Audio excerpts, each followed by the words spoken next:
This is a live version of Lady Maybe by Star Maiden Apocalypse on Tell Craig Your Story podcast. Listeners' discretion advised. You've been warned. Some chords and I've never done anything with them, like give me the fucking guitar. And then we gave birth to some lyrics and it's now our baby and it's the greatest song in the world. It's gonna blow your mind. It's baby making music, or it's filling out adoption form music. Either way, children are going to drop either from there or from there. Children, endless children. Then we'll be on about fucking population overgrowth and they'll be like, fuck you, it's because this gave birth to so many specimens. It's called Lady Maybe and it sounds like...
one of the...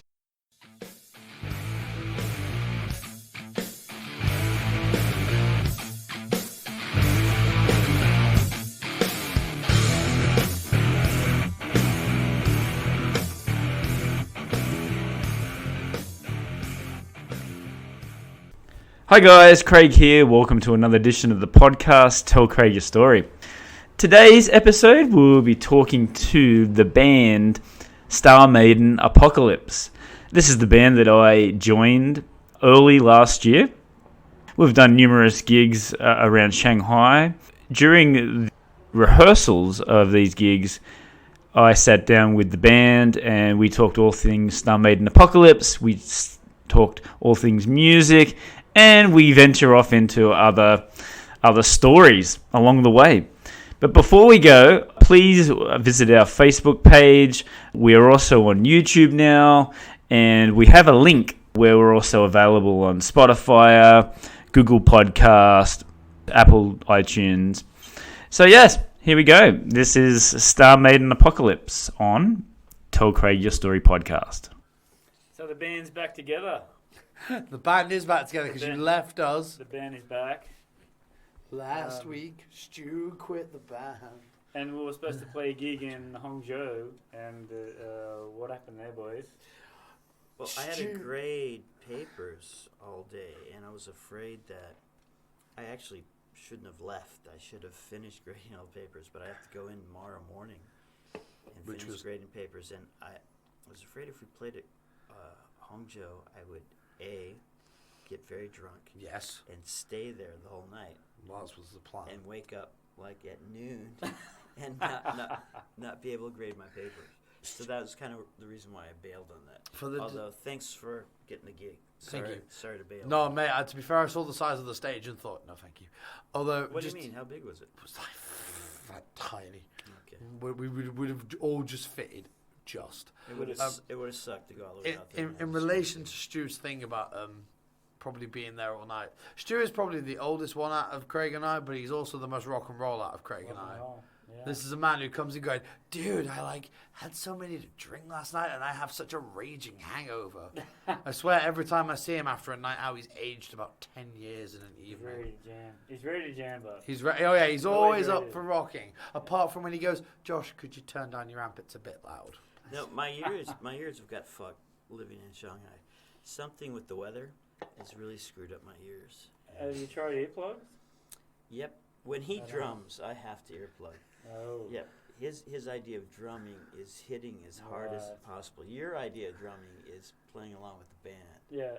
Hey, I do play along, Okay. and I also do hit very low. I am like Animal. There is some drummers that want to make sure I'm the heard. drummer. Well, it's a small room the there fills in and, dopamine. We don't have these triangles or rectangles. These or soundproof. Yes. Yeah. No, this room's awesome. So I think we should. This could be our recording for the #1 smash hit Of Lady Maybe. Lady Maybe. Which is a tune if no one's ever heard that song, you're gonna love it. I sent it to my housemate as a recording. My housemate and I did an open mic set together, and we did that as our end song. My housemate, as she's playing it on the cajon, going, "Can you please record this? I need a whole band version of this song." I'm like, "Well, I will get on it." Was this the guy I met? No. Who's that guy that you played a duet with before? Oh, James. You guys sounded really good. Yeah. Yeah, Jimmy and I have a little project that we really need to resume called the Rascal Chamber. I'd love to invite him in here and just ask him what sort of rocky songs would you? He likes the Smiths, does Jim? And there is a song I'd love to try called "This Charming Man." I don't really like Morrissey. So what is the name of this band? And tell us about the smash hit. Well, I'll tell you how it started. So Yes. Tell us how it started. So it was. I love origin stories. It was like May 2016. I was working in Pudong with this guy named Zach, a guy named Dave, and a guy named Tom, and a guy named Johnny. And Zach came up to me, and he showed me a video of him 4 years ago in Beijing playing in a band. Right. And as he showed me the video, I could feel the sorrow on his face. Like he really longed to be back in that video playing for that band. I go, "Zach, I can feel your pain. Listen to me. I'm buying a bass. The second I buy the bass, we're going to start a band." And I was kind of half joking because I say things like that. And he looked at me like I owed him my life. And I said, "Okay, let's do it."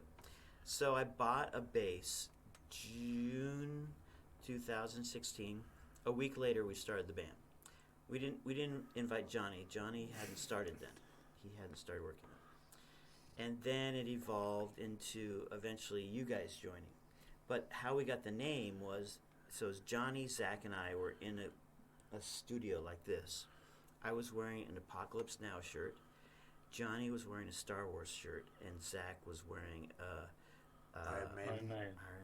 shirt. And we said, what are we going to call ourselves? It's either Apocalypse Now or Iron Apocalypse Now. Wait, no, it was Iron Wars Now. Yeah. Or Iron. What was the other one? Anyway, it came out to be Star Maiden Apocalypse or Iron Wars Now. That was those are the two options. Iron Wars Now could be the hair metal parody band. Well, we thought about that would be the name of our first album. So that's how it came up. And then Zach moved from drummer to guitar player, and we invited another drummer. And you are technically our fourth drummer. Oh. Yes. Was I the third then? You were the third, yeah. So we were an open mic. There was You're playing. Go ahead. There was an open mic. So there's this they have these things called very open mics, and it was the first one I'd ever gone to, and I was sat there waiting to go on, thinking this is a bit too hippie-ish for me. I'm not really feeling it so much. But then some comedian went up and he told really crass jokes, and I'm like, okay, I found my calling. I went up, I played a song because I cocked up the first two songs. On the stage, there's an electric drum kit in the back. The host comes on and goes, thank you for playing your song. There's a band that would now like to play, and I just looked at the drum kit because I got taught how to play a basic beat and then basically taught myself afterwards and then basically went, can you ask if they need a drummer? The man goes to get them, and then they come back and say, yes, the band said they would very much love a drummer. Little did they know what they let themselves in for. So we drummed, and it was a good time. Stu said I did okay. That's because the drums were turned right down. I've just done thumbs up. You can't see that. I do that frequently. So we met again in a recording studio near Lujabang Road. And we're jamming away. And I basically went, next time you guys have a gig, tell me and I'll come watch. And Tom, the guitarist, just turns and goes, dude, next time we play, you're behind the fucking kit. Like, oh, so I'm in then? Yes. And then we went to the VOM. We went to another very open mic, and that's where we met the Aussie shagging wagon across from me. Yes. And you told me you had 3 albums out.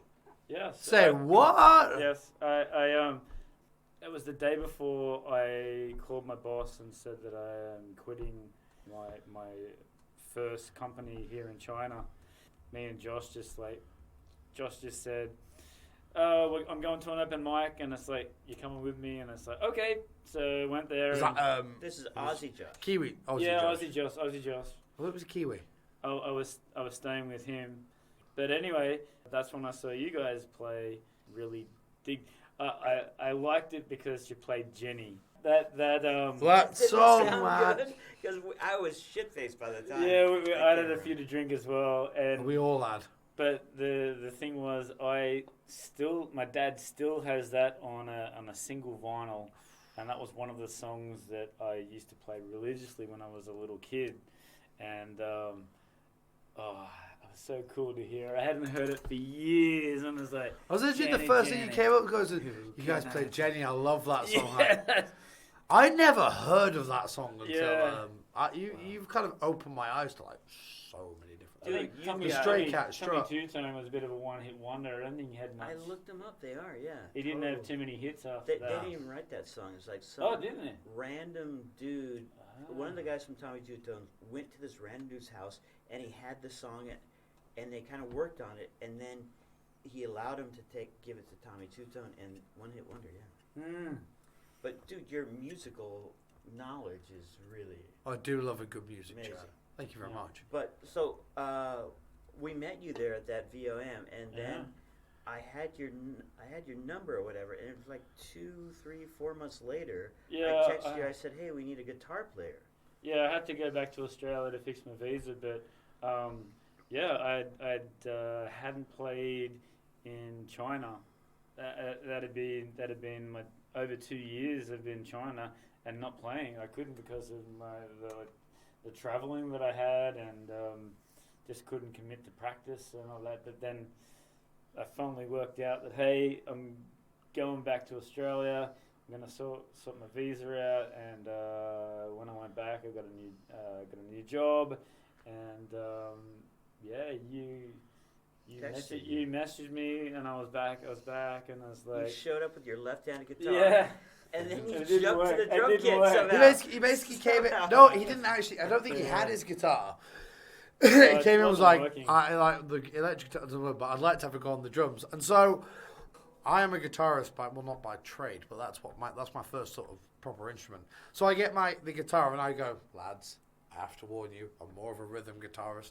Don't do solos or whatnot. What did I spend most of the evening doing? Diddly nil, just soloing the shit. My solos are terrible. I make them up on the spot. Actually, no, there's a couple I'm quite proud of, but mostly I make them up on the spot. And but yeah, Mr. Maguire slotted behind the drums and took my job. And to be honest, I'm really glad he did, because he hasn't. You haven't been here for a month, and it's been noticeable. Because when Tom can't make it. It's me, Stu, and Johnny. And have you ever heard Jenny without a guitar? It sounds weird. You ever heard Lady Maybe without a guitar? That sounds really weird. Yeah. But we sound good, the three of us. It sounds tight. Sounds tight. Johnny, when he's here, he really adds in that He extra does. layer. He does. And it really sucks that he's got visa issues. Hey, Johnny. Hi, Johnny.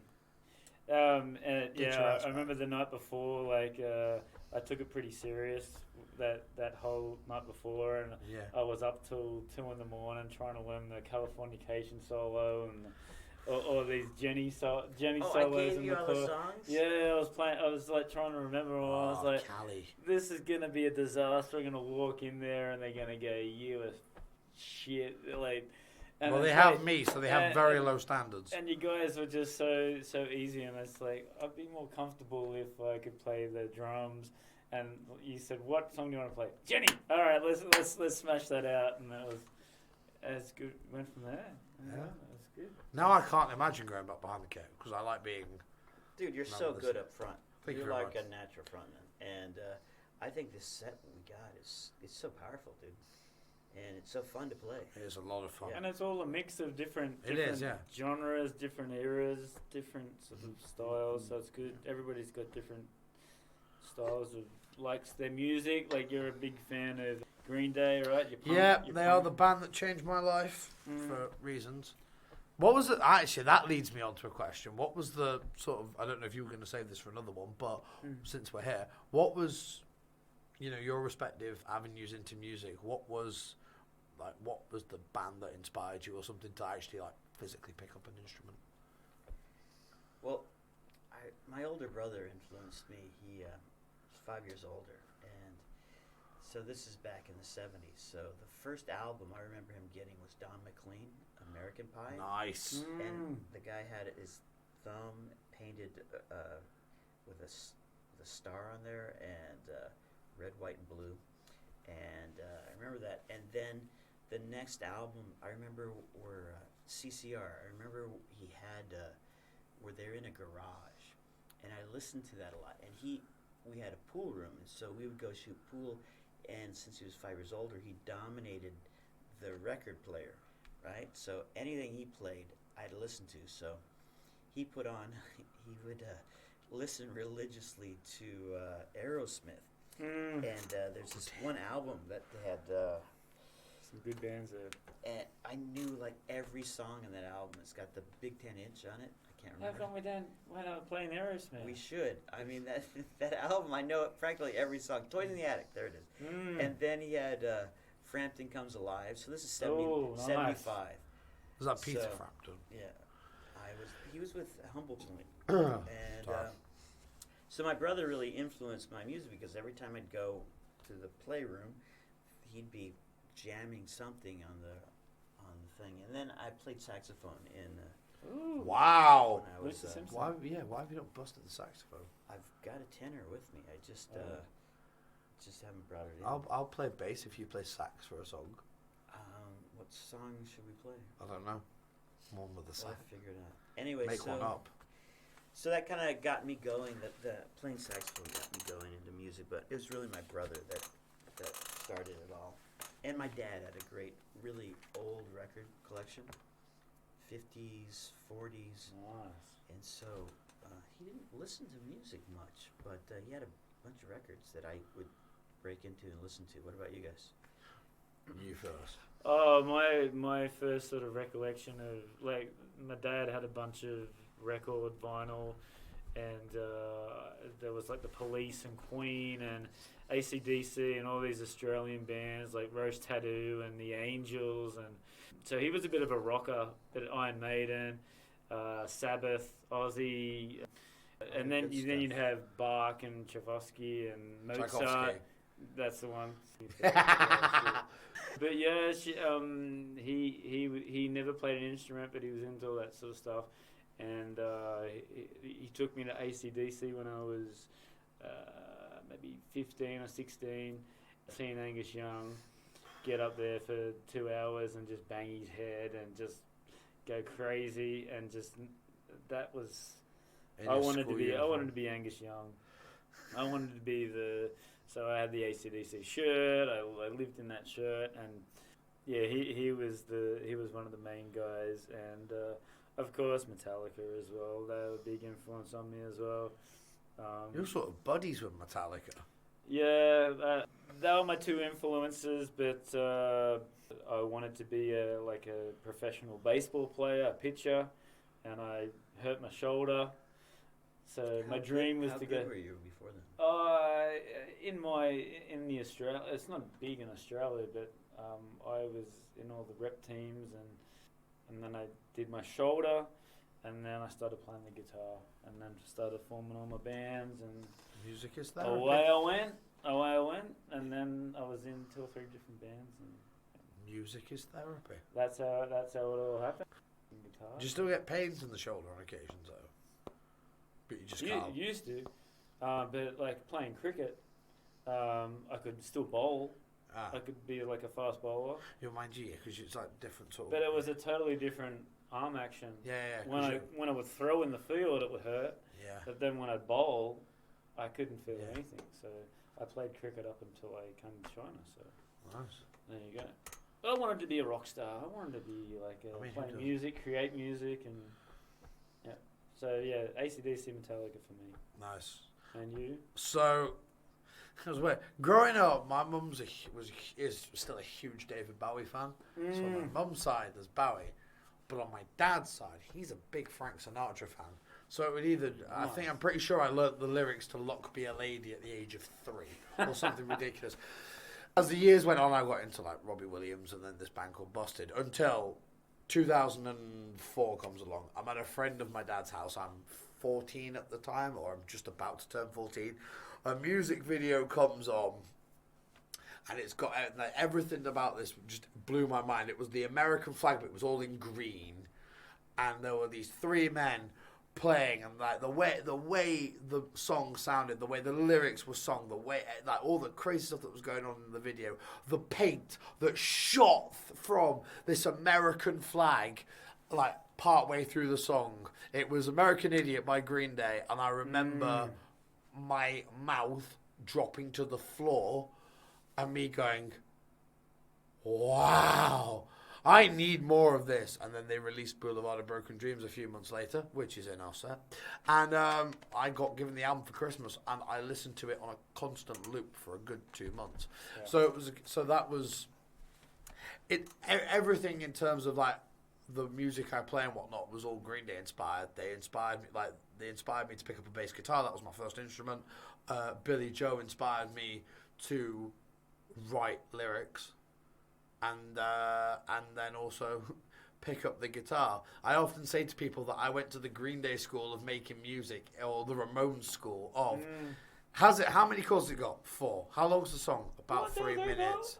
That's all you need. That's all you need. Oh my god, I'd love to do some Ramones. Ramones were great. Yes. But yeah, that was my musical foray. And then it was when I was in Bulgaria at 19.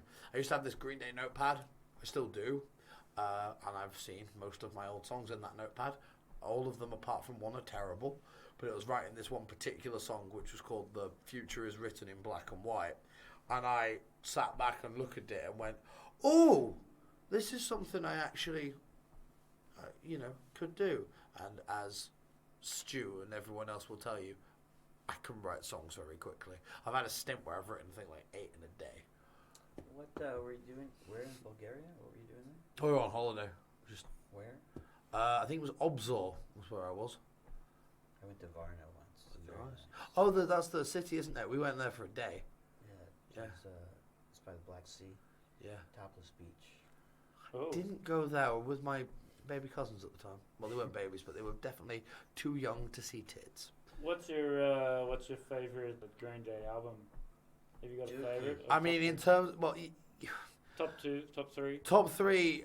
So American Idiot for me always comes top because of the fact. I mean, it's still relevant today, which is kind of a sad state of affairs in terms of the political climate. That an album from about 15 years ago is now still relevant. 15 years. That's crazy. It's not I 15. remember No, it's almost. Wait a second. It came out in 2004.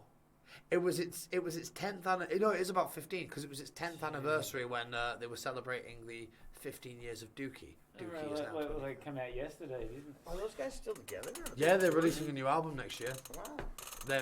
The people think that their new album is kind of going to troll their record company because it's their last one on their label and that they've got a better thing lined up. I quite like it. But American Idiot is the one that, I love. But, as you just mentioned, Dookie is an absolute... Dookie... Because when you get some bands like that, like Blink-182 back in the days, or Blink-182, they'd sing songs that were all about being youths and whatnot.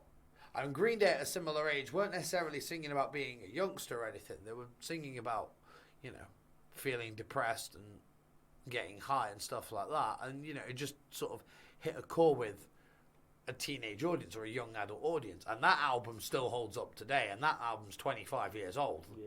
Which is insane.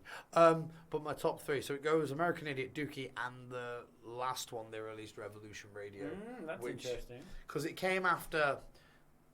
Before then, they released the trilogy, which didn't sell so well, and Billy Joe Armstrong had a bit of a meltdown at a festival in America. Again. No. This was before that. He went into rehab. He's now been clean ever since because he admitted to smoking. What was he using? Oh God, all Was sorts he on of. the meth? He was on like meds and he was on like lots of drink, and he basically just ranted because it said on the banner that they had 1 minute left, and he's like, "You're gonna give me 1 fucking minute? I'm not Justin Bieber," and he just smashed up his guitar. And I like his solo one. I like the one that he brought out. the one that he brought out. By himself. Didn't they bring like 3 different albums? They wrote 3 albums. It's still Green Day. Right, but didn't he write all the didn't they write all the music and then the drummer wrote all the music for one? You on about just as their faces are on the cover? Yeah. No, Okay. that's not how it worked. They just wanted to call it Uno Dos Tres. I don't know why. So Well, the green one. Uno is the one with. That was my. My favourite's the middle one because it reminds me of a side project of theirs called the Foxborough Hot Tubs, which is like a throwback to 60s garage rock and roll. It's great. I will end this story in a second, let other people talk. But no, Revolution Radio came out 3 years ago, and whereas the previous singles from the trilogy didn't really, they were good, but for me, a Green Day song, for me to get really interested, it has to metaphorically grab me by the balls. American Idiot did exactly that when I was 14, and here I am at work, 26, like, oh, new Green Day song, bang bang, let me have a listen. Oh, it says it's told from the perspective of a mass murdering shooter person. I'll have a listen. 3 odd minutes later, I'm there going, yes, that's what I want.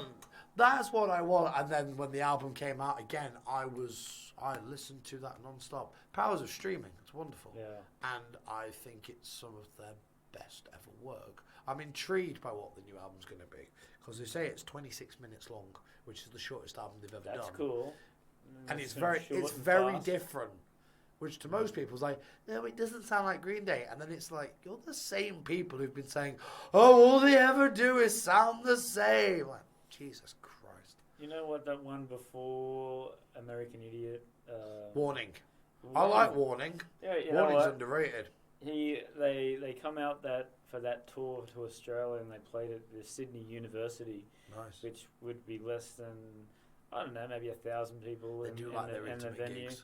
Then they, well, I don't think they were doing as good as what. And then all of a No, sudden, but they still play intimate gigs now. yeah. But then American Idiot came out, and then they played at like the Sydney Cricket Ground. Nice. It was like 3 years later they were playing at like a small venues, and then American Idiot, it was huge. I still go back to Dookie as well. Dookie's amazing. I Dookie think will never. Dookie as a major label debut, it's up there with some of the best debut albums of all time. The last time I saw them, they did the whole. It was the 20-year. Must have been the 20-year. Yeah. So in the middle of their set, they played the entire album, and I was like, and some of the kids were just like, What? Is this a new song? Get out of the road! It's my turn to get it. Like, you out the way. Jumped right up the front, and Oh, man, I yeah, remember it was seeing great, them all. great to hear all those songs like She, and even the ones that are not the popular Coming ones. Clean. Yeah, Tune. Absolute tune. Pulling Teeth as well. yeah, Tune. it's a great album. It's a really good Very album. very solid. Solid gold hits. What was your first gig? My first big concert was AC/DC. Nice. Yeah, I was very young. Yeah, going to that, I was just, and then it was like I started going to see my own. I saw Van Halen without either David Lee Roth or Sammy Hagar. It was with Gary Sharon from Extreme. He did that album and tour. Whew. I was just there for Eddie.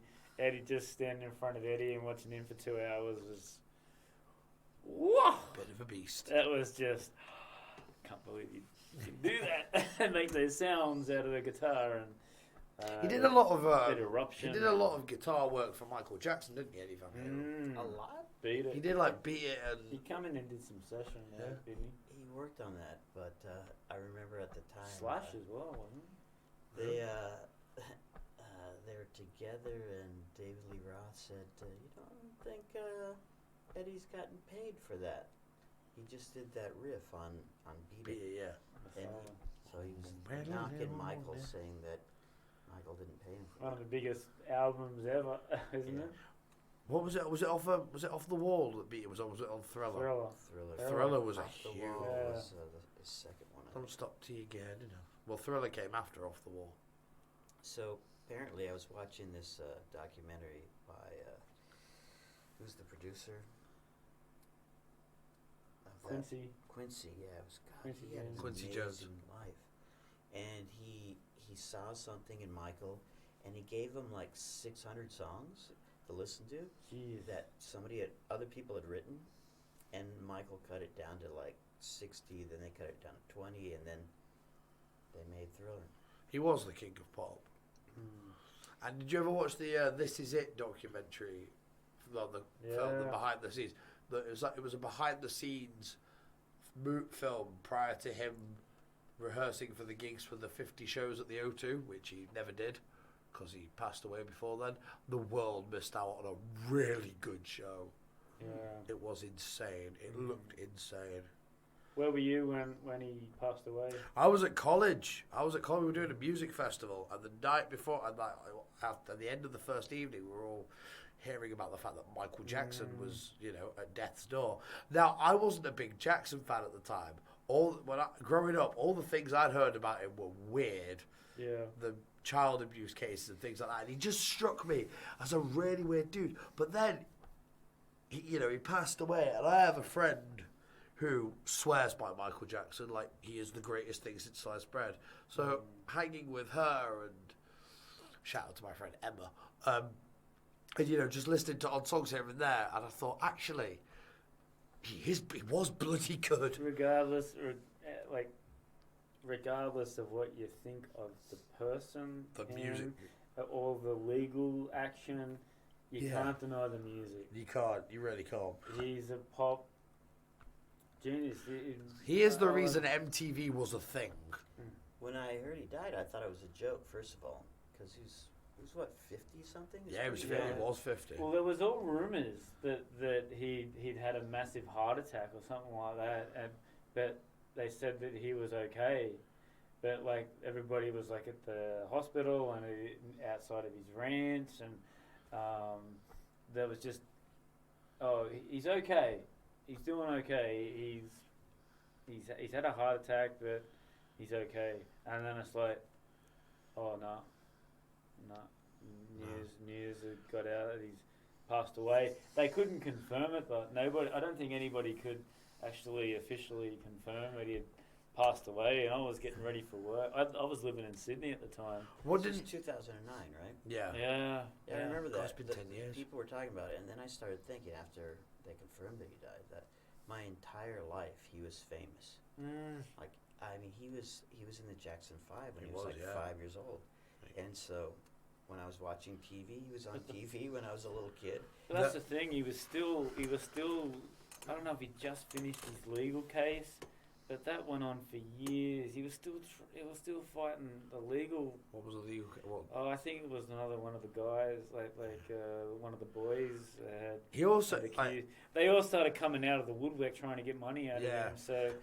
And it just kept going and going and going. There was like an interview done by a British-based journalist, which Jackson was not a fan of afterwards. But you watch it, and the guy had a very traumatic childhood, and it showed in how he was as a person. Like he was not all there at all.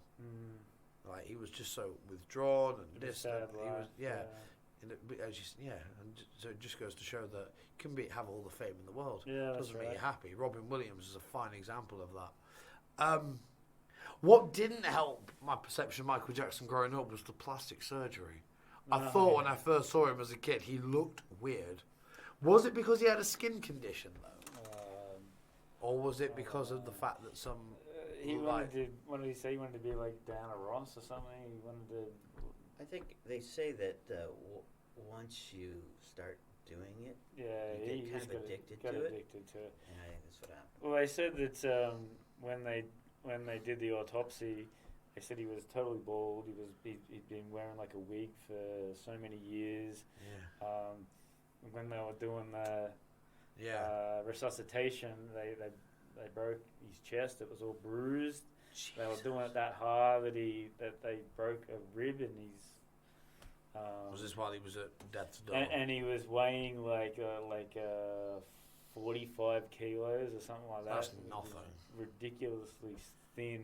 He just wasn't eating. He was just taking drugs, but that's when he was in the time where he was so much pressure. But like he was going to do like 45 gigs in 50 days. He was doing 50 in 50 days. That's ridiculous. If he hadn't died beforehand, I have a horrible feeling I don't think he would have made it through the full 50.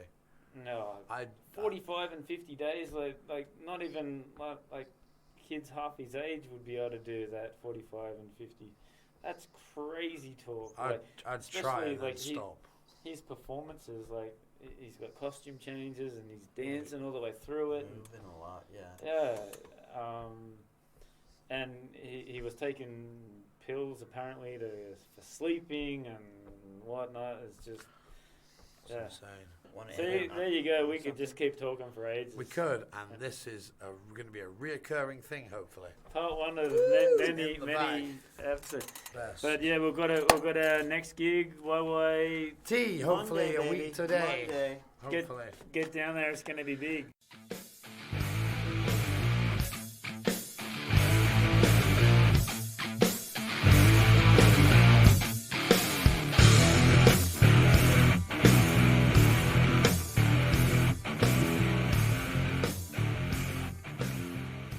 We're back on for 2020. Woo! Tell Craig your story. That's what I'm running with at the moment. Nice. Due to contractual reasons. I looked up, tell me a story. I've got the same. Adult story time. Yeah, with Craig tell me Maguire. the story. Surely there's not too many Craigs doing a. Craig's Morning Glory. Yeah, well. No. Maybe I could interview the brothers. Noel Would and, you be the one to bring them back? Oh, wouldn't that be great? Like, everyone's tried, and then this guy who lives in China from Australia managed to do it because he wasn't a pretentious ass. Yeah. Actually, to be fair, I saw that interview that he did with Lars Ulrich. Yeah, that was a good interview. That was great, yeah. I Ace some really the good thing is, questions. like, some people are like, "Oh, Noel's gone so far up his own ass now." Like, what the hell? And it's like, no, it's just It's that all you a guys show. can't understand that he's having a joke. It's all a show. Like, is a show. Same with Lars as well. He always used to play it up, you know. They grab my half. We're casually eating and chatting. I like this. Yeah, eating and chatting. This is what it's all about. This So, So, big news 2020. Well, actually in 2019. What happened business-wise with Mr. Mr. P. Oh, yes. So, to those of you who may have heard my voice before, Craig and I are They have. 2/4 of a band called Maiden Apocalypse. A sexy guitarist who gets one person jumping per song. Basically, I'm an English teacher, and I got offered, but my major, as you will, degree, as I call it. It's in theatre. I'll get that. Yeah, it's in theatre. I do theatre and performance. So There you go. Spit it. drama-based stuff Yes. is my thing, and I've always wanted to sort of be an actor as well. But I'd settle for being a drama teacher on the side. Anyway, long story short, I got offered a job to be a drama teacher in Beijing. So I'm moving there next month. Woo! It was I get a free house out of it. Is it wrong that was the big selling point? Like, you get more money than you're on and a free house. I mean, it's like, there's something telling me that I should go for this, surely, so I did. I think if you're an international worker here, they should give you that should be automatic. Some sort of housing allowance at least. They should. I think they should give you Chinese lessons as well. Yeah, agreed. Yeah. Because I'm lazy. I haven't proactively gone out to get them, which is why after 3.5 years, my Chinese is still mama hoo hoo. It's still so-so. Interesting thing, that means horse, horse, tiger, tiger. Oh, really? It's a literal translation. I learnt it at my friend's wedding. Right. So yeah, but now I'm in Beijing. I get to start from a blank canvas. Obviously, it means I'm not going to be jamming as much as I'd like to, but the money I save in rent, I can come back and I'll definitely hit you up when I'm back. Yeah. Did you consult the band before you made this huge decision? Honestly, no. You're under oath, you know. They were very high in my thoughts though, Yeah. because I thought if I do it, Stu and that probably won't let me back. But Right after we just played like a great gig at the YYT. yeah, Great gig. yeah. Had a lot of fun. And I put it on Facebook and Yeah. got a lot of hits. And just the whole intro of the song was just like, God damn. yeah, Yeah. like the raps, almost like a Yeah. Paul Stanley from Kiss sort Yeah. of, I mean, God damn. like a 1 minute. Yeah. That was great. So, If not the end, I am going to be back. of course, we're jamming right now. Yeah. That's what we're just taking We've a still break. got to record. Yeah, the little microphone. So, who's exciting you for music in 2020? Who do you want to see? Who do you want to hear with like a new album, new tour? I'm looking forward to Green Day's new album because of how different it's going to be. I don't know if you've heard any songs off it yet. No. There's a couple of songs at it. The album's going to be just under 26 minutes long. It's going to be one of the shortest albums Wow. I've ever made. A bit of a punk style. Well, actually, it's kind of punk meets soul meets all sorts. It's very varied. Now there's a theory going around that because it's Green Day's last record with Warner Brothers. Their contract's up at the end of this album, and people are thinking maybe they've just released this album. How many records did they do with Warner Brothers? Well, Warner Brothers / Reprise, who they've been with for. Did they do American Idiot? They've been with them since Dookie. Yeah, right. I've been with them for a while. Wow. There's a theory going around, but because this is the last album, they've like made this so effort, and that the real thing is going to be out later in the year. But I don't know. I mean, it took me a bit to get into the couple of the first tune that they released off it. But once you hear it live, it's okay. It works. It works, and there's nothing wrong with that. They're going on the tour. God, in terms, see, How's his voice holding up? his voice is great. He does a lot of falsettos in this new stuff. It's Yeah, right. good. He's good. That's what happens when you sober people. Yeah. Because you're sober as a judge now, thankfully. Yeah. Maybe get high on occasions. So there's Green Day. In terms of other stuff, now it's been quite good for me music-wise because usually I just stick to the odd stuff and then maybe branch out and discover a few things. But I discovered quite a lot. There's a couple of Aussies who I've discovered recently called Courtney Barnett and Alex Leahy or Lahi. They're really good. They're very talented ladies. There's a guy from the north of England. His name is Sam Fender. He's amazing. He released his first album called Hypersonic Missiles during the year, and it's great. Like, this guy was working in a pub in North Shields in Newcastle about 3 years ago, and is now has a #1 album. Wow. So I'm looking forward to seeing where that goes. I'm always intrigued as to what, maybe hopefully there's another music discovery that's waiting. I'm looking forward to, I believe that two of my other favourite bands are making albums, the Fratellis, who I love the Fratellis. For those of you who don't know the Fratellis, if you ever hear the song Chelsea Dagger, it's played at every sports event. It's the one that when someone scores goes do do do do do do do do do do do, and then people go, oh yeah, that song. Whereas me, the diehard fan, goes, yes, there are others. There are what we on 5 albums worth of stuff. Wow. They're making album number 6, and there's another band I like called the Subways, who are a criminally underrated 3-piece group from England. And I like their first album was pretty solid. Their second album is one of my top 10 favourites of all time. It was produced by Butch Vig of Garbage fame, and obviously super producer for Nirvana, the Foo Fighters, and Green Day. Yes. Their third album was okay. Their last album, their self-titled one, was really good. So, I'm looking forward to that on the music horizon. So, it's exciting. I think rock and roll is going to make a bit more of a comeback. It's starting to do it more. You know the band Tool? Of course. Their long-awaited album, Fear Inoculum. Not only was it out, it was top of the UK album charts. Good. So was Slipknot's newest album. Nice. So if that doesn't tell you that rock music is making some kind of headway back into the mainstream, I don't know what will. Anything that tells Justin Bieber to go do one, because I'm sorry, I don't need that in my life. So. And you just see, I'm looking at maybe going to Europe mid-year, summer. Never been to Europe. You're not missing much. I'm looking at the headline bands for the big festivals this year, and it's like System of a Down, Faith No More, like Alice Cooper, like we're talking about before. That's all the playing as well.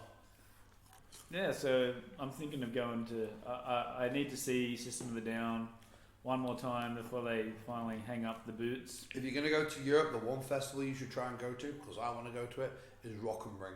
Rock in Germany. Rock am Ring in Germany sounds amazing. Mm-hmm. I would love to go to that. Is that a 3-day, 4-day festival? 3 days, yeah. Friday to Sunday.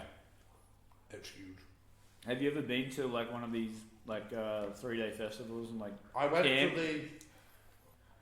I went to the Sunday of Reading Festival in 2010 because Blink 182, it was one of their first shows since they got back. Come on. And although Tom DeLonge's voice sounded like a cat being dragged through an abattoir, it was just like, I'm seeing Blink! And it was amazing. Weezer were there, Paramore were there, Cypress Hill were there. We didn't stay for Cypress Hill. I wish we had. I think Paramore are everywhere. If they can get a support gig or if they're in a festival, they're always in Australia. Shit, lead singer Hayley's making a solo album this year, so that's exciting. I hope it's. I'm looking forward to it because she's got a great voice. Brilliant singer. Editing all the crunches is going to be fun. I can't think of. What was your old cover band called? Slipstream. Slipstring.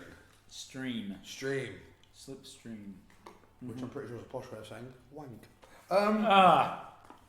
Well, am I not allowed to say things to be fair, a really good guitarist, Chuck. Oh, I don't mean musically. A wank is another word for Oh, like a thing a wank. man does to himself. Right. Children. Yeah. That was good times. Oh, it ended very badly. Oh dear. That's for another time.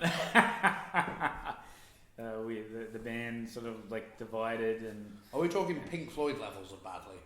yeah. So then we got a chick singer to come in, Emma, who was amazing. It's funny how she worked. It's like, yep. What songs do you want to play? And I was like, well, we'll just get up there and jam. Yeah. We'll jam on about 30 or 40 songs. And I was like, Nice. shouldn't we go in and have a practice? And she said, don't worry about it. We'll be right. Just follow me. Well, she said that. 1, 2, 3. Yep, let's go. Yeah, no, I can't work like that. That's why when you go to like jamming sessions, as you and I have been to around Shanghai, and everyone's like, let's just jam. And I'm like, no, you don't understand. If you don't tell me what chords we're doing, I can't jam because you're asking me to improvise. This does not improvise. Yeah. I read tabs, I read chords. If I write a song, I sit there and figure it out. Right. I can't just pick up a guitar and just play like an A diminished seventh and be like, oh yes, we're playing jazz now. Hey, we're doing now. So what are you going to do musically for this year? I know you got some other projects happening. Well, are we going to ever record with this band? Fuck yeah, I hope so. If not, you and I can. We need to. I think we should go to that other place and Yeah. lay down maybe Lady and the Nirvana. I've tried. We need a couple more extra tunes as well. I like an EP that has like some weight to it. Yeah. If it's like 3 songs of ours and then 2-3 covers, or maybe we'll work on a song later. I've got a lot of them. You've got a song. Yes. You need to get a left-handed guitar, mate. Songs. I'd love to pick up the guitar again, and that's one of my goals, to play a bit more the guitar for the 2020. Drums. Yeah, I would like to record, and I can hear all my friends saying, "Oh, you say that every year that you're gonna, all these songs that you're." Oh, here he comes! He's saying it all over again. Here again, 2020, and I'm saying, but when the time's right. I want to record stuff of my own as well. I have actually been quite impressed with some studio time in a place here, but the thing that stopped me suggesting it to us lot was they didn't have a drum kit, so kind of wouldn't have worked. And do you miss the music scene? I mean, like with Europe and UK, you're getting all the big bands coming out once they bring an album out. But now that you've been in China, do you see all these huge tours? Or obviously none of the you got to be super big to be coming to China, or. Which, to be fair, most of the bands I listen to are super big, and it's surprising. I go to Hong Kong. Metallica were here a couple of years ago. I know, I saw them. It was great. Beijing and Shanghai. I was like, do I want to be the guy? I'm not a huge Metallica fan, but the songs I like. And it was a case of, do I want to be the guy who almost went to a Metallica gig, or do I want to be the guy that said, I was there? And you know what? They had to.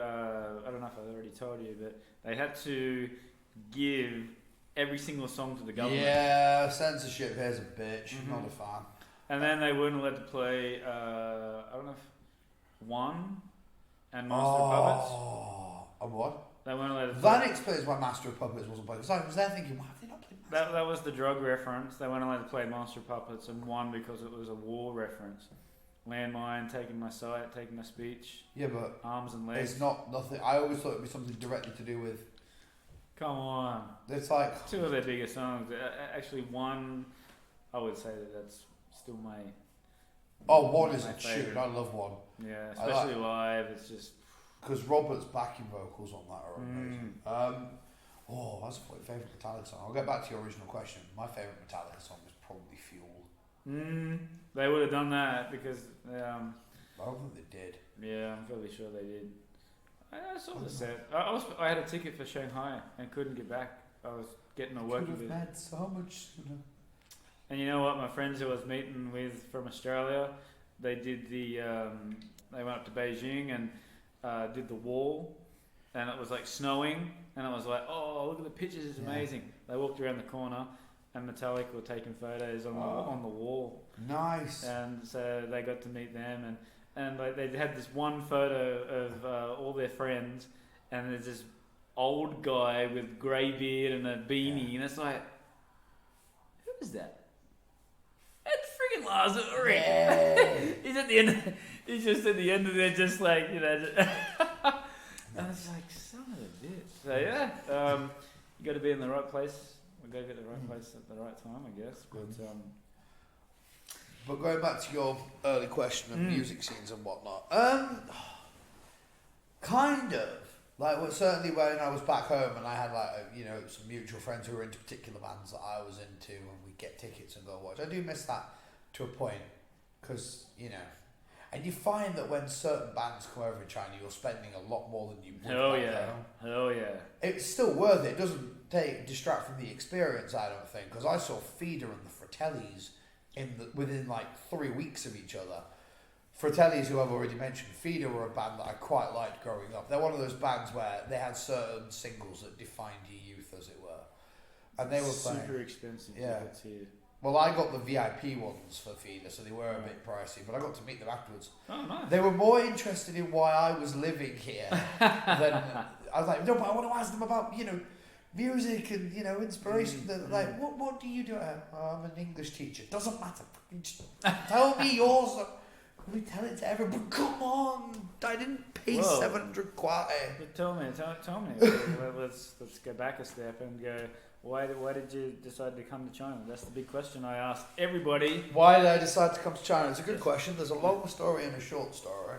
And as we're doing a podcast, you're getting the somewhere in between version. Okay. So I have a friend out here. His name's James. We went to university together. We did the same course. And he lived in Beijing for a year. He's been very excited about me mentioning Beijing. And then he came back to England for a bit. And then he was about to go again. At that point, I was working for a company called Odeon, which is a chain of cinemas back home, to any of you who are not from the UK. Are we allowed to say that? Is that a plug on that? Free plug? Odeon, the place where it's really expensive, but the movies are pretty cool. Okay. The Limitless card. Good idea. Just a bit too expensive. Oh, and speaking of movies, getting off topic again, can I get your opinion? You're a big Star Wars fan on the last movie. It's been very mixed. I loved Rise of Skywalker. Okay. I thought it was a proper adventure film. And yes, there are negatives to it. There are a lot of negatives to it. How they executed certain storylines. I won't say them because spoilers. I hate people who want spoilers. I haven't seen it either, so... But there's certain story choices that they make that's a bit sort of, why? Right. Because you get the sense that J.J. Abrams had a clear vision when he made The Force Awakens of where he wanted the series to go. And then Rian Johnson came in for the second film and went, you know that arc you want to carry on? Nah, I'm not a fan. So then... That's why Rise of Skywalker is a bit of a mess than it should be. Is it true that they signed with Disney for this Star Wars? Disney bought Lucasfilms ages ago. So yeah, that's why it wasn't the case. Has that had an influence on the I've seen the last couple. I haven't seen the new one. So I mean, maybe, but then again, Disney want to set up their own sort of R-rated segment as well. Because they do, because obviously they own Fox now, and one of Fox's biggest properties is Deadpool. Right, yeah. There's no way that they're going to tone Deadpool down, although I did have a kick-ass idea for that, going off topic. Maybe they're trying to compete with Marvel, maybe... Well, Marvel are owned by the same company. Marvel are owned by Disney as well. It's just that Fox owned certain Marvel properties before Disney bought Marvel. Right. So that's why the X-Men were under Fox and everything like that, but now they're all together. Under one. It could work. Gotcha. So let's go back. We're going back now. See, this is why it's so cool. I love this podcast thing because you can just edit it afterwards. I can talk to like a friend like yourself, and then. Oh, thanks, man. I don't have a plan. No, it's great. And I think that works so much better than having like a list of all questions to ask you, because once you go one direction, you just. Let's come back. He's on about directions in the sense of the word directions, not the awful boy band. Yeah. Although, I will say this about Harry Styles from that band. I wanted to ridicule him when he made his first album. I wanted to be like, it's going to be terrible, because he used to be in that boy band.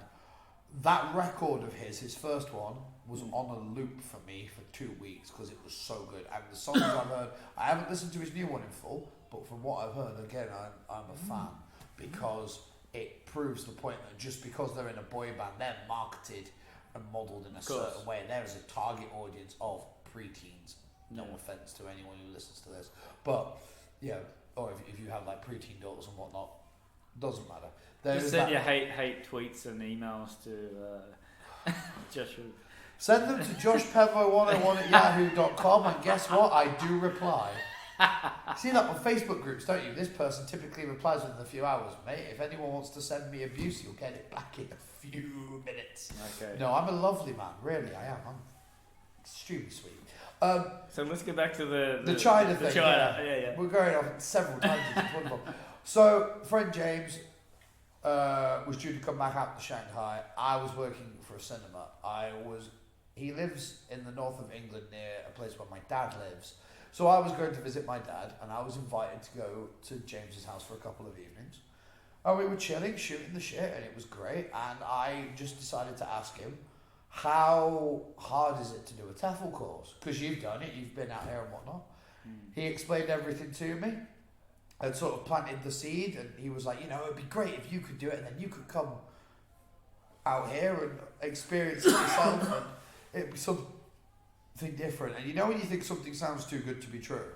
Yeah. The whole idea of, I get this qualification and then I'm automatically entitled to go for jobs on the other side of the world?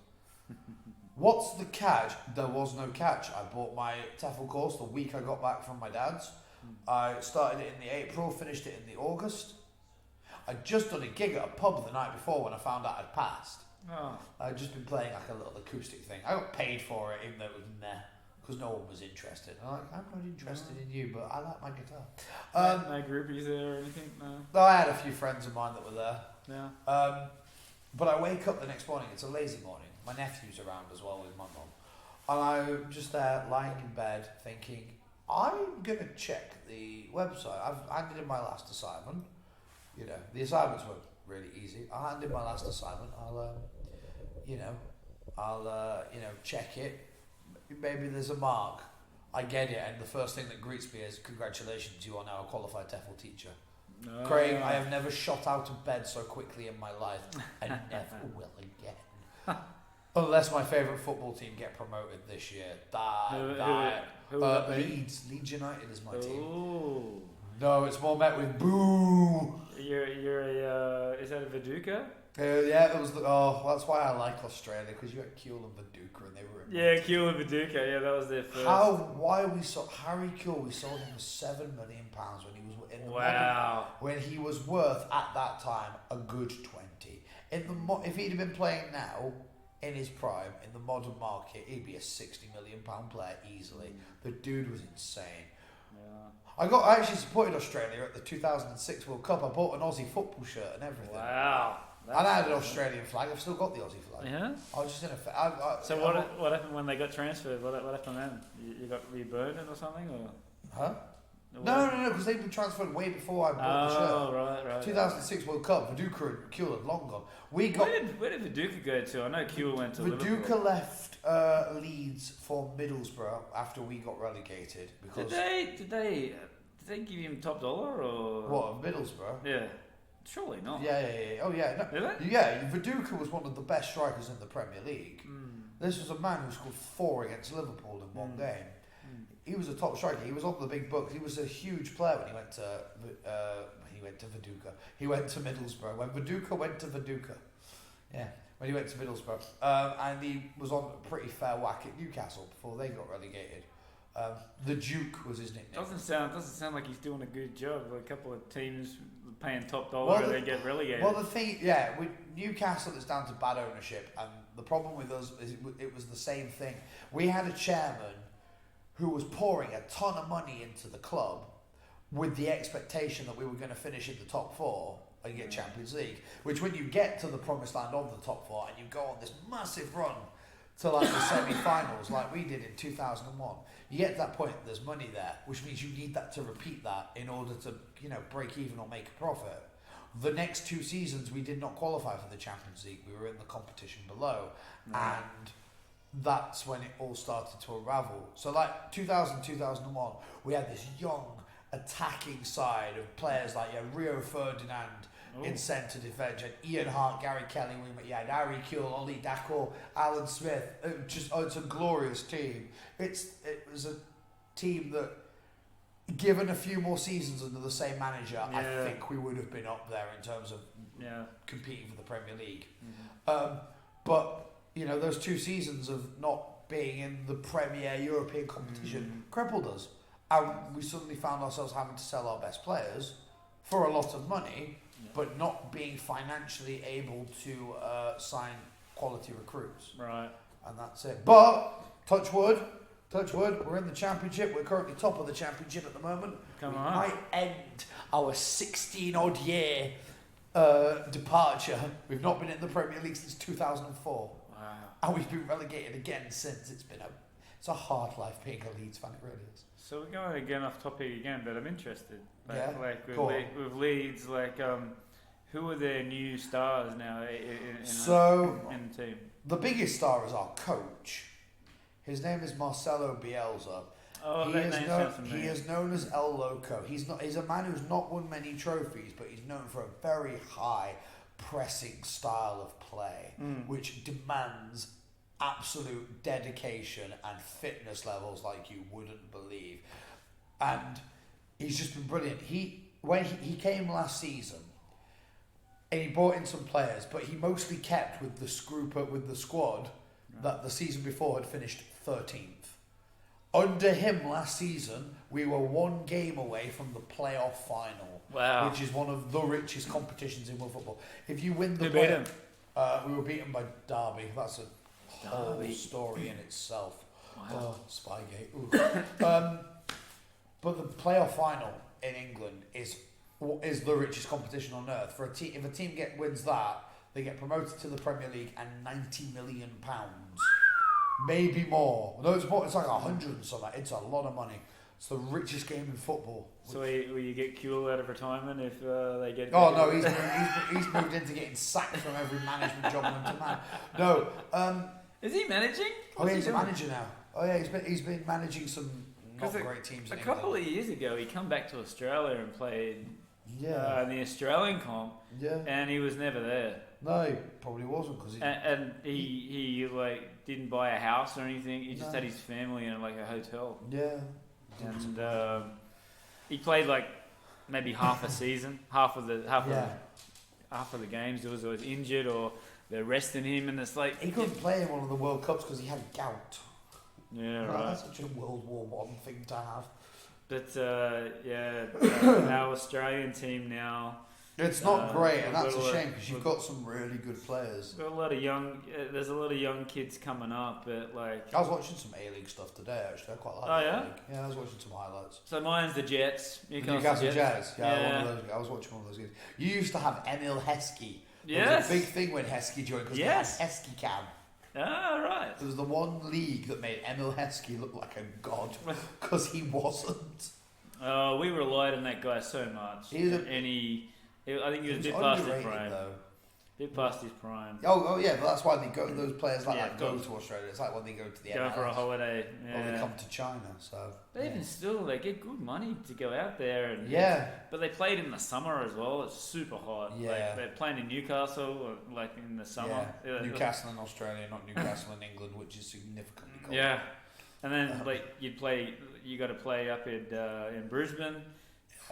Super hot. So we made the finals 2 years ago. I remember when I was in Qingdao. Nice. We had the final in Newcastle. They played Melbourne. They got beat. There was controversy. There always is.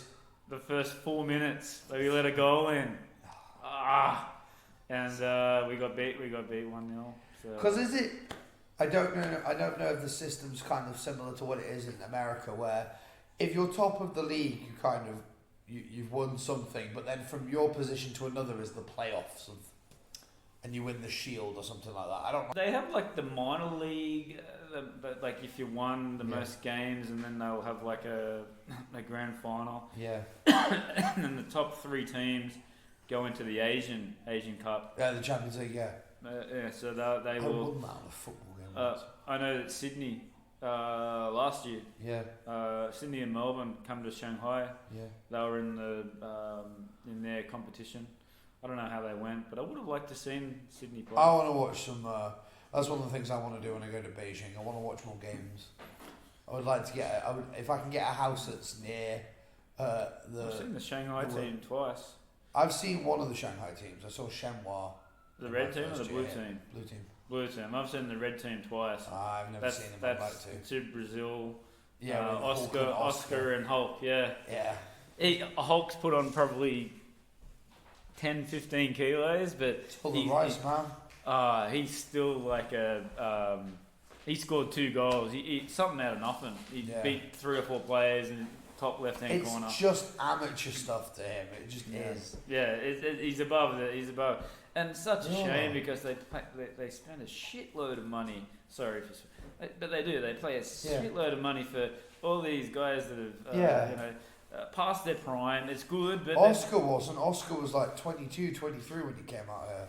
Really? He was a first teamer at Chelsea, which is not an easy thing to do. He doesn't play in the. Does he still play with Brazil? Yeah. In the. Yeah. Okay. But Hulk, they didn't. Hulk, I think, retired. Once he come here, they. No, they kept picking him. It's just like I think he's retired now. Even in China. 34, 35. Oh yeah, some nations are not that picky. They just accept it.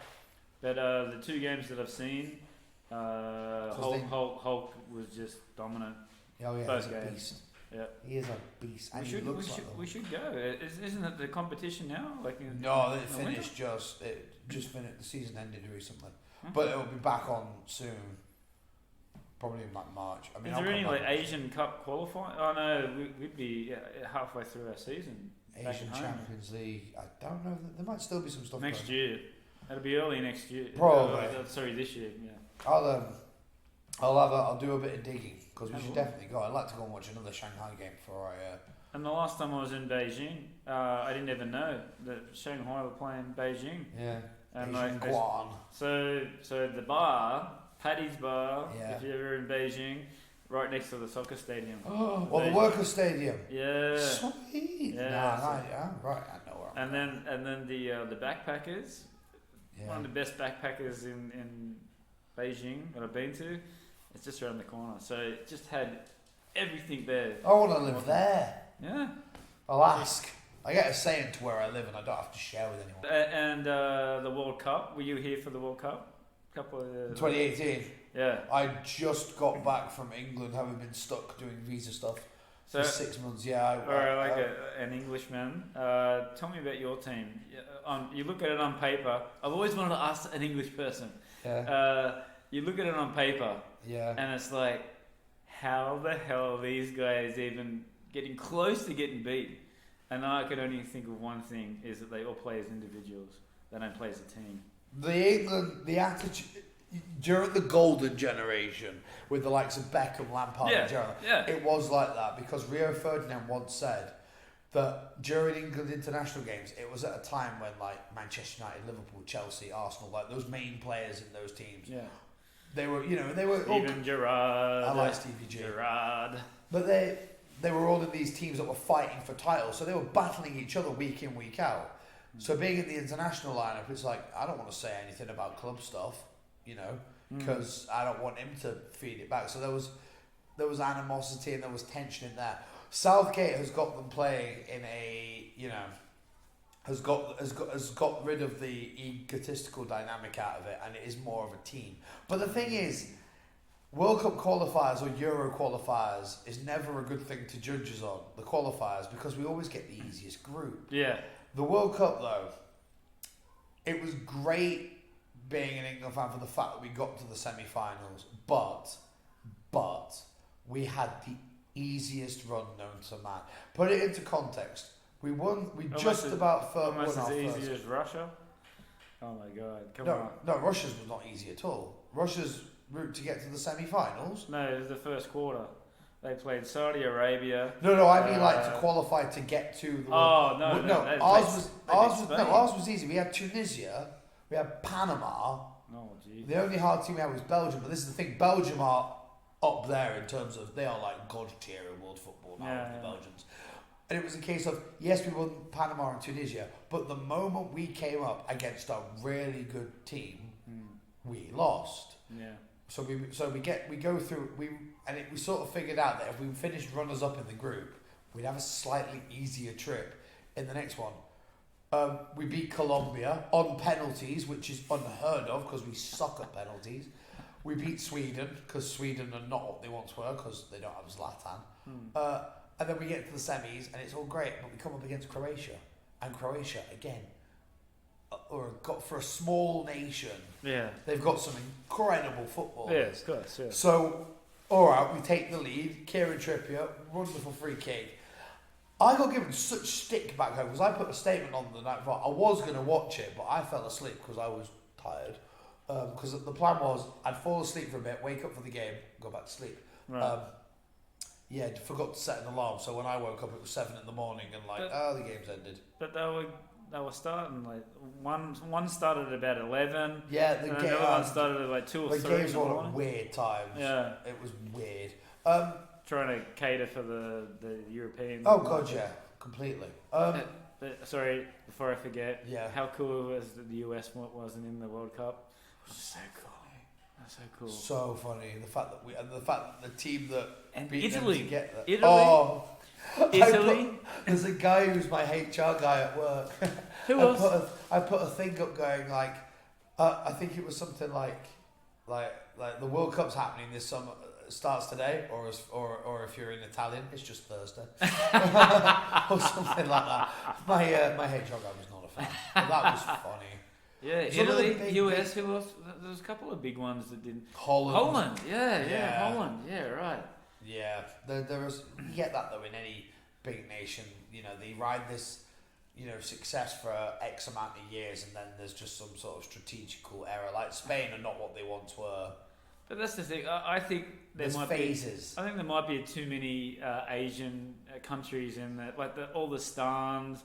Like we all the the stan countries. All right, Stan, how's it going, Stan? All right. We used to be. I think maybe in the 80s.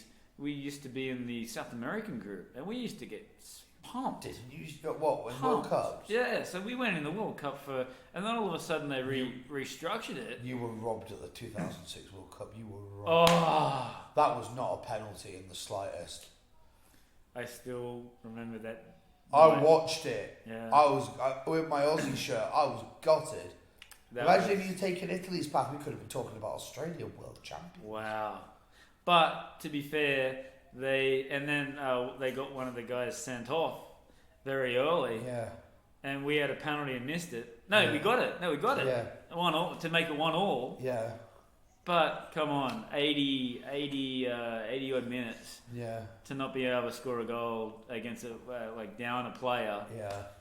But it was so heartbreaking. Because from what I remember was, I think the Aussie player, it was Lucas Neal. He used to play for Blackburn. Yeah. I'm such a football nerd.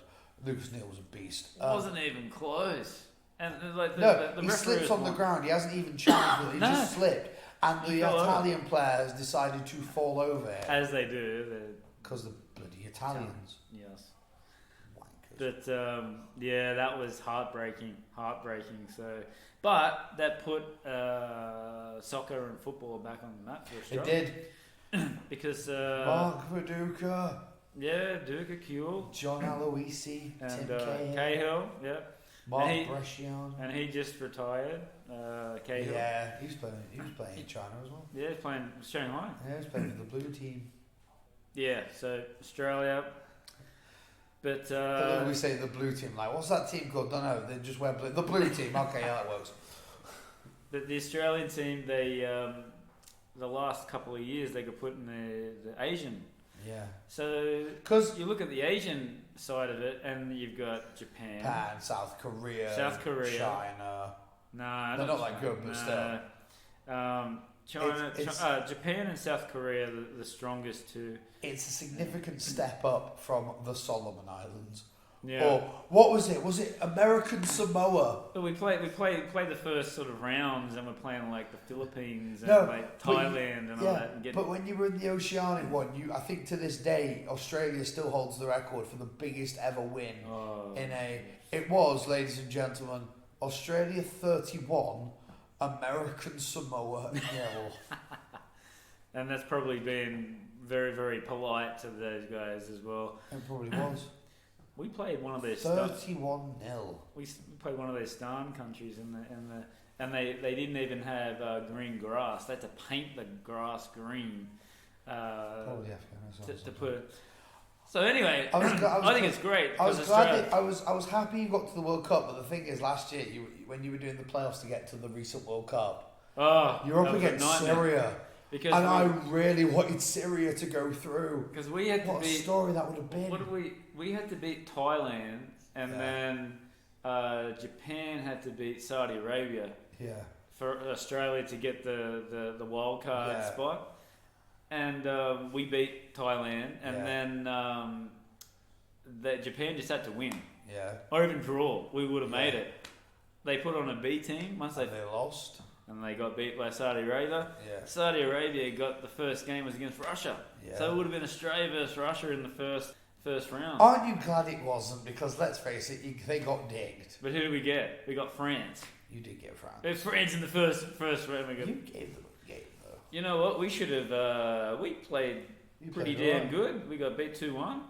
There needs to be closer than people thought. The thing is, though, with a nation like Australia, where it is mostly focused on rugby and cricket, yes. If you really wanted to give football a proper serious go, the teams would have academies and everything all set up. There'd be a massive. You'd start at the grassroots level and build it up. That's why, everybody wants to come to the Premier League because it's always been the same, mate. If you're, it's a shame, but if you're playing in the A League, I don't think that it might have changed now, but if you're in the Australian team, you're playing overseas. Yeah, which is sad. It is. We want all those players to be playing in the local competition. Yeah, but they just if you're playing well, the teams will. I think it's good though that players move around to different places and experience different ways of playing and different cultures and whatnot. But it especially if they come from a system where it's just so like if there was investment in academies. And you've got, because you get some clubs in football where, they're a superpower, so they can afford to just let their youngsters just disappear. You have other clubs, which to be fair, we've probably become one of them, where they rely on, improving, getting kids out of their academy into the first team, and they rely on then making a profit from them, because that's how they survive.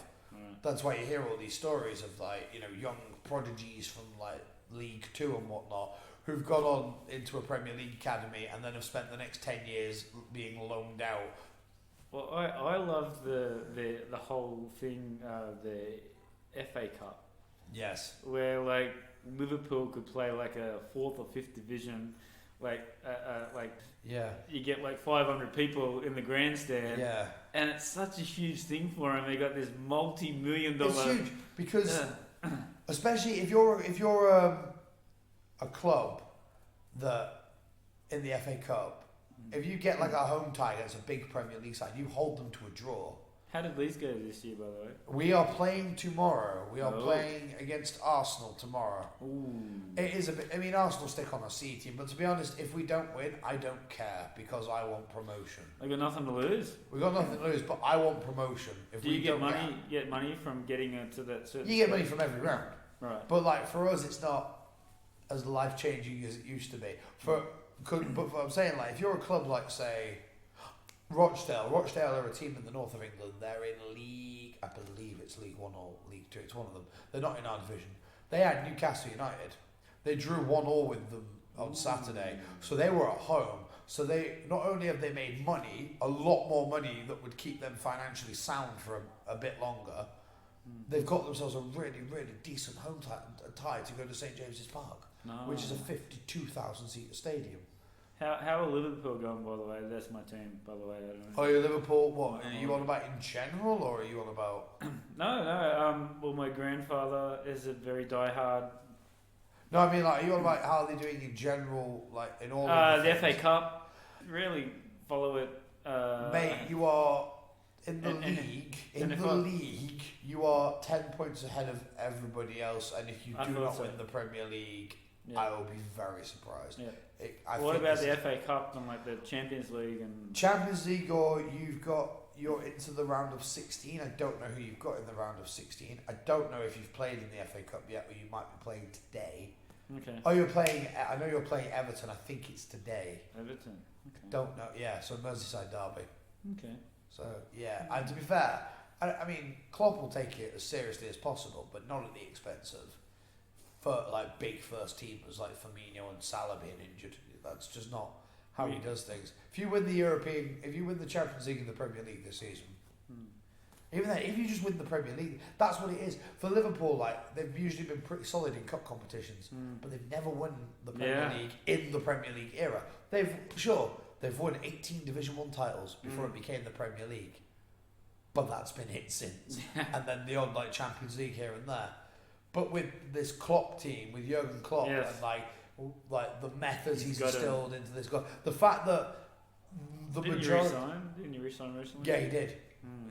He's like a hero. Yeah. He's the best thing that could have happened to Liverpool. He is, and it would be so good if you win the Premier League, because a team like Liverpool should not be going 30 years without winning. Definitely. I mean, Anfield during European nights. Jeez, I want to go to Anfield. Apparently, it's like impossible to get a ticket. Of course it is, because it's by big team standards. Yeah. Anfield is small. Yeah, it is. Yeah. So they're redeveloping it to make Yeah. it bigger, because they were going to get a new stadium, but that never happened. And to be fair, that's a good thing, because Anfield is not just the home. It's you lose the historic. atmosphere. Like, It's historic. Yeah. You know. That's on my bucket list. Yeah, I'd love to go to Anfield as well. Anfield, a famous player from Newcastle was Craig Johnson, Liverpool. I think I might have heard the in the name. 80s. All right, well, okay, that might be well struggling a bit. He was one of the best players in his time. He only had a couple of years there, but it was in that period of Enduring success, consecutive. and all Yeah, that. yeah, double. Yes, Oh, yeah. yes. He's still alive, and he's a cold hero back at home. Nice. So and when they come, I saw Liverpool for the first time at the Melbourne Cricket Ground. Yeah. They played Melbourne FC, and there was 95,000 people there. Yeah. Counter attack, mate. That's what I set my teams up to do in football games. Counter attack. Counter attack. You know. Sounds like a good band name. Counter attack. Oh my god, that should be our 2-person thing.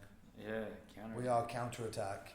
Come on. We've just, ladies and gentlemen, you've just heard that. You're welcome, An world. exclusive. Freddie Maguire and Joshua Pemberton are counter attack. We're like the Black Keys on meth.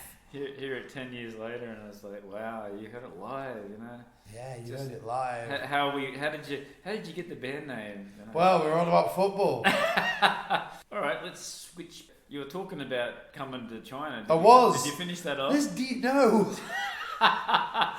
With you not getting the bands here in China, has that made you more go to these like open mic nights and stuff like that? Oh, I was going to open mic nights back home anyway. As a Regardless. solo art, regardless. Anywhere that has, a place where a platform for me to get on stage and talk at people and entertain, I'm there. I always say to myself that I'm on a mission to entertain. It's like I'm on a mission from God, only I'm not the Blues Brothers. You can see it on stage. You see it on stage as well. When you get up there, you just. I'm in my happy place. Yeah, that's it. A friend of mine who came to watch, you've met her, Lizzie, when she came to watch us. Every night you can pretty much go to a bar, right, and do an open mic, which is awesome. It is pretty awesome. It's a lot less now because of certain.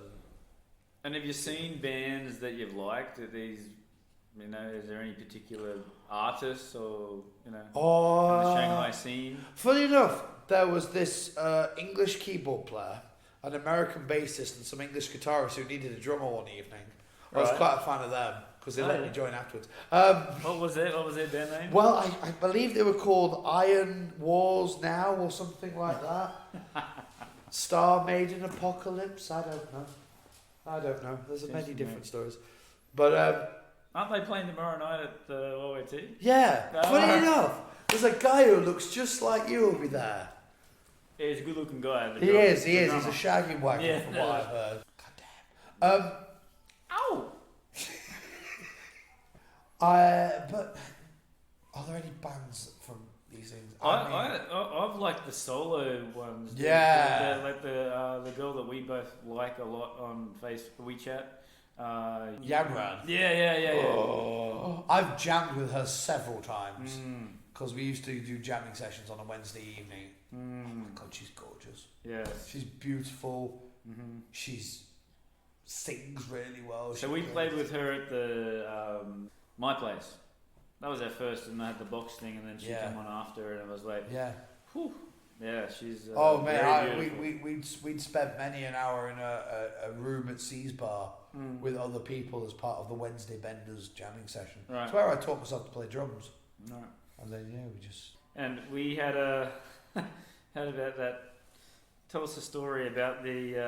The rooftop. The rooftop. Oh gig. Jesus Christ! It inspired a song actually called "Icy Fire" because it felt like right. So these Wednesday night sessions I used to go to. There were these two guys who were kind of who put them together, called Mitch and Alberto. I forgot his name for a second. Jesus, sorry, mate. And they owned this thing called Creotrans, like a business of theirs. And they put on events and whatnot. We did something for them at a place called My Place Bar, which was great. Apart from one of the complaints I had was that we were on much later than we were told we were going to be. But Alberto reaches out to me and says, "Oh, can I potentially borrow your talents again for another thing we're doing?" I'm like, "Yep, send me the details. I'll ask the lads." Craig, as Craig is, he's as enthusiastic as a puppy. He was like, "Yeah, man, I'm up for it. Let's do it." So we get there. We're told that we're going to be on at a certain time. It's like 11 o'clock or something. 11 o'clock is there. We both got there at about like 6:30. We got there like Super early. So we were told like 10:30, 11 was when we were going to be on. We didn't go on until 1 in the morning, and even then, we weren't allowed to be allowed as we are. Craig was getting told to play quietly on the drums frequently, and also we were playing whilst there were fire dances going on. I felt like we were the bloody backup music to the fire dancing hippies. Elevator music. You know? Yeah. So, yeah. And there were people who were watching us who were like, "Why can't you turn these guys up?" And the problem was... Play louder. And the problem was there was this 2-bit rapper who'd been on for like 45 minutes to an hour. We were only allowed to do 20 minutes, and even then we never got to do 20 minutes. And it got louder and louder. And it was louder and louder. The police came. Because and the promoter didn't advise that you're doing a big, not a big music festival, but a music festival that had, I don't know, live music. At least 100, maybe 200 people. Yeah, there were a few. On the rooftop, and they had all these tattoo artists and all these different types of artists painting. And or we just needed a tree to hug, and then the image, it would have been Woodstock. The promoter doesn't tell the neighbours or the police that there might be a bit of noise. Yeah. It was a shit show. I was so angry afterwards. I was like, I don't even want to talk to anybody. I felt so good because it's not it's not the first time. Like very open mic, we sort of get. What's your best gig you played ever?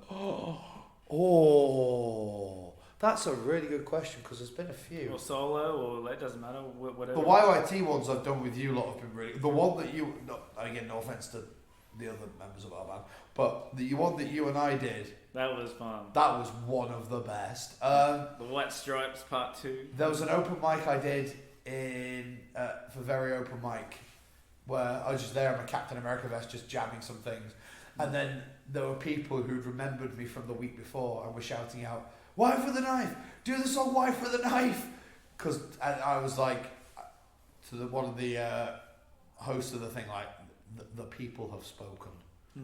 And there was a time when I did an open mic in Bath, back home, playing some songs. I was only allowed to do like 4, but then there are these like bunch of rowdy students who are really getting into it, and I'm like, mate, I have them in the palm of my hand. You've got to let me finish with one more. He's like, carry on, and so I did. Because you ever heard the song "Sexy" and I Know It? Of course. That used to be like the old standard I would always finish off on. I'd try not to do it as Rock it up a much. little bit. Oh man, I went for there's no two ways about it. I stole a version. There's a guy who did a cover of it on acoustic guitar. Then a guy did the same thing on X Factor, and I thought, me. So I do my bit, and then there was one time where I'm jamming it, and there's this middle section where I don't really do anything, just play. So I started doing Ace Ventura quotes. Just play, going like a glove, which went well. But more recently, Really? We should do a podcast on movies then. we should. Movie We bar. should. You'd be very disappointed with some of the movies I've never seen, like Shawshank Redemption, Terminator 1 and 2. I know, right? I could just see you dying inside. But so there's this middle section. You've just said one of my top 3 best movies ever. Which one? Terminator 2. Well, Terminator 1 is free to watch on YouTube, but with a shitload of adverts. Yeah, that sucks how they've done. But it's on. It's like it's the full film in all its glorious quality because it's put up by YouTube because they have their own section. Have you heard the bands that I was in back at home? No. The original bands? No, I haven't. You need to tell me what they're called and where to find them. I know you've recorded albums. So Diffusion was the first one. Oh, Diffusion. that sounds good already. And is it as good as Counterattack? D-E, and then the F was like a huge F, and then it was an F off F. Little D, big F. Nice. And I got musicians that weren't the best players, but were very, very keen, and that got me started. We got gigs. Nice. And then but we recorded. We were playing with all these other bands, and I was like, I'll take you, I'll take you, I'll take you. And then that turned into the Mercy Call. Who comes up with the names? Because they're great. Diffusion. I wanted Distorted, but we come to an agreement that was Diffusion. Diffusion sounds like reggae. We are Diffusion, man. Wagwan. If you looked at our post, our poster and photos, it's not reggae. He's sporting a mullet. Yeah, I had the mullet. Yeah, the James Hetfield mullet. And then the singer left, or he got kicked out, or whoever you want to ask. We'll have it. And we got Kirsten. She'd wear the boots. She'd wear the corset, blonde hair, and she used to a little bit like you. She'd go out there and like once she got the mic in her hands, she owned the stage. Force of nature. You guys, you're gonna listen to me. Yeah. And I would just bang my head. I wouldn't sing, do any. I would have maybe 1 or 2 words to say in the backups. Actually, we were going to release like an EP because we got a new drummer, and so we have material that we record and never released it. So it's just sitting there, just saying, "Take me." So then during that time. Formed an indie band. Can't imagine you in an indie band.